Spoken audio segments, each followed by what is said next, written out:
പണ്ട് പ്രണയിച്ചവർ വർഷങ്ങൾക്ക് ശേഷം വീണ്ടും കണ്ടുമുട്ടിയാൽ എന്ത് സംഭവിക്കും? ഒരു ഇത്തിരി നേരം കൊണ്ട് നഷ്ടപ്പെട്ട ജീവിതം അവർക്ക് തിരികെ പിടിക്കാൻ കഴിയുമോ? ഇതൊരു സിനിമ അനാലിസിസ് മാത്രമായിട്ട് കാണണ്ട, മറിച്ച് നമ്മൾ നമ്മോട് തന്നെ മനസ്സിൽ നടത്തുന്ന ഒരു സംഭാഷണമായിട്ട് കരുതിയാൽ മതി. തിരക്കേറിയ തിരുവനന്തപുരം നഗരത്തിൽ നിന്നാണ് കഥ തുടങ്ങുന്നത്. മനോഹരമായ നഗരവഴികളിലൂടെ നീളുന്ന യാത്ര, ഒരു ബാറിനുള്ളിലെ അരണ്ട വെളിച്ചം, അതിനകത്തെ ശാന്തമായ സംഭാഷണങ്ങൾ, ഇടയ്ക്ക് ചെറിയ ചെറിയ വഴക്കുകൾ, പറയാൻ മറന്നുവെച്ച പല കാര്യങ്ങൾ, മിന്നി മറയുന്ന തെരുവ് വിളക്കുകൾ, രാത്രി മുഴുവൻ നീളുന്ന ഒരു കാർ യാത്ര, അവസാനം കന്യാകുമാരിയിലെ സൂര്യോദയം. ഇതെല്ലാം ചേർന്നാണ് പ്രശാന്ത് വിജയ് സംവിധാനം ചെയ്ത റോഷൻ മാത്യുവും സെറിൻ ഷിഹാബും അഭിനയിച്ച ഇത്തിരി നേരം എന്ന സിനിമ.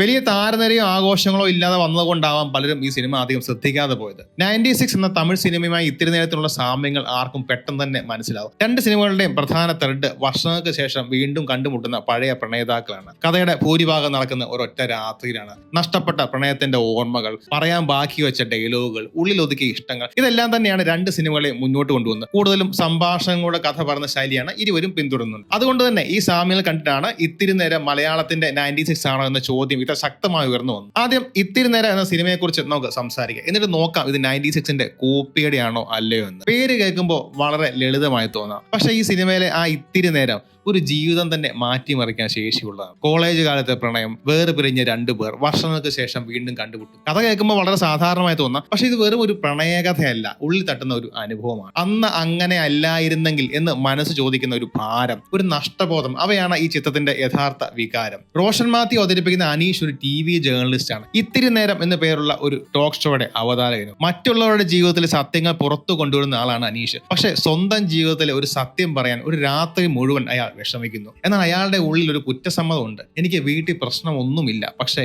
എന്തോ ഒരു കുറവുണ്ട്. നമ്മൾ പലരും ഒരിക്കലെങ്കിലും മനസ്സിൽ പറഞ്ഞിട്ടുള്ള ഒരു വാക്കാണ്. അതുപോലെ സെറിൻ ഷിഹാബ് അവതരിപ്പിക്കുന്ന അഞ്ജന അമേരിക്കയിലേക്ക് പോകാനുള്ള തയ്യാറെടുപ്പിനിടയിലാണ് വീണ്ടും വരുന്നത്. കാഴ്ചയെ അവൾ വളരെ പക്വതയുള്ളവളാണ്. പക്ഷേ വർഷങ്ങൾക്ക് ശേഷം പോകുന്നതിന് മുമ്പ് അനീഷിനെ ഒന്ന് ഫോൺ കോൾ ചെയ്യാൻ തീരുമാനിച്ചത് അവളാണ്. ആ ഒരൊറ്റ ഫോൺ കോൾ വെറും ഒരു ഓർമ്മ പുതുക്കലല്ല, അതെന്തോ ഒരു കാത്തിരിപ്പായിരുന്നു. ജീവിതത്തിലെ ചില കാര്യങ്ങളിൽ ഒരു വ്യക്തത കിട്ടുമോ എന്നറിയാനുള്ള ഒരു നിശബ്ദ കാത്തിരിപ്പ്. ഇവിടെയാണ് ഇത്തിരി നേരം 96 എന്ന സിനിമയിൽ നിന്നും വ്യത്യസ്തമാണെന്ന് നമുക്ക് മനസ്സിലാകുന്നത്. 96ലെ റാമും ജാനും ഏറെക്കുറെ സോ കോൾഡ് പെർഫെക്റ്റ് ആയ പ്രണേതാക്കളാണ്.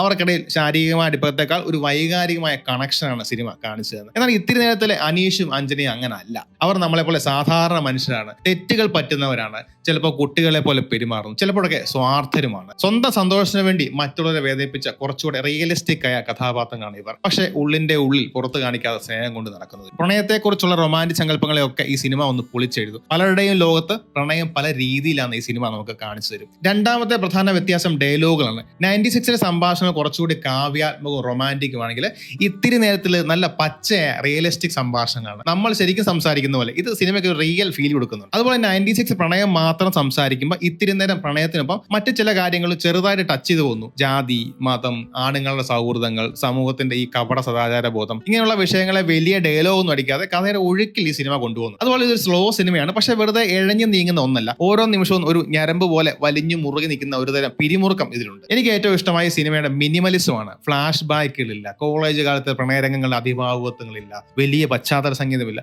പകരം ഇപ്പോൾ ഈ നിമിഷം എന്ത് നടക്കുന്നു എന്നുള്ള കാര്യങ്ങൾക്കാണ് പ്രാധാന്യം. ഈ സിനിമ കണ്ടു തീരുമ്പോൾ ചില രംഗങ്ങൾ നമ്മുടെ മനസ്സിൽ മായാതെ നിൽക്കും. ബാറിലെ ആദ്യത്തെ കണ്ടുമുട്ടലുള്ള പരിങ്ങൽ, പിന്നെ മാറ്റാത്ത ഒരു ഫോൺ റിംഗ് ടോൺ, കാർ യാത്രയിലെ നിശബ്ദത, ഇതെല്ലാം നമ്മൾ ചിലരുടെയെങ്കിലും സ്വന്തം ഓർമ്മകളുമായി എവിടേക്കോ ചേർന്നു പോകും. ഒരുപക്ഷെ അയക്കാതെ മാറ്റിവെച്ച ഒരു മെസ്സേജ്, വിളിക്കാതെ ഡിലീറ്റ് ചെയ്ത ഒരു ഫോൺ നമ്പർ, അങ്ങനെ എന്തെങ്കിലും ഇത്തിരി നേരം നമ്മുടെ എല്ലാ ഉള്ളിലെ ചില ഓർമ്മകൾക്ക് ഒരു ദൃശ്യഭാഷ നിൽക്കുന്നുണ്ട്. ഈ സിനിമയുടെ അവസാനം വലിയ വഴിത്തിരിവുകളൊന്നും സംഭവിക്കുന്നില്ല. അനീഷിനും അഞ്ജനയ്ക്കും വീണ്ടും ഒന്ന് തുറന്ന് സംസാരിക്കാൻ കിട്ടിയ ഈ മണിക്കൂറുകൾക്ക് അവസാനം എന്ത് സംഭവിക്കും എന്നതിലല്ല കാര്യം. ചിലപ്പോൾ ഈ സിനിമ പറഞ്ഞ ഇതാവാം, ഈ കുറച്ച് മണിക്കൂറുകൾ അവർക്ക് മാത്രമുള്ളതായിരുന്നു, ചിലപ്പോൾ ജീവിതത്തിൽ അത്രമാത്രം മതിയായിരുന്നു. ഈ സിനിമയുടെ നട്ടല് റോഷൻ മാത്യുവിന്റെയും സെറിൻ ഷിഹാബിന്റെയും പെർഫോമൻസ് തന്നെയാണ്. ഒരുപാട് കാലത്തിന് ശേഷം കാണുമ്പോൾ ഉണ്ടാകുന്ന ഒരുതരം വെപ്രാളവും സന്തോഷവും വേദനയും ഒക്കെ ഓരോ നോട്ടത്തിലും ചലനങ്ങളും കാണാം. പിന്നെ അവർക്കിടയിലെ ഓരോ നിശബ്ദതയ്ക്ക് പോലും ഒരുപാട് കാര്യങ്ങൾ പറയാനുണ്ട്. അതോടൊപ്പം നന്ദുവും ആനന്ദും അനുഭവത്തിനും ചേർന്ന് അവരുടെ സുഹൃത്തുക്കളെ അവതരിപ്പിച്ച കഥാപാത്രങ്ങളും വളരെ നല്ലൊരു സപ്പോർട്ട് സിനിമയ്ക്ക് നൽകും. നല്ല സിനിമകളെ സ്നേഹിക്കുന്ന ഓരോ മലയാളിയും തീർച്ചയായും കണ്ടിരിക്കേണ്ട ഒരു നല്ല അനുഭവമാണ് ഈ സിനിമ.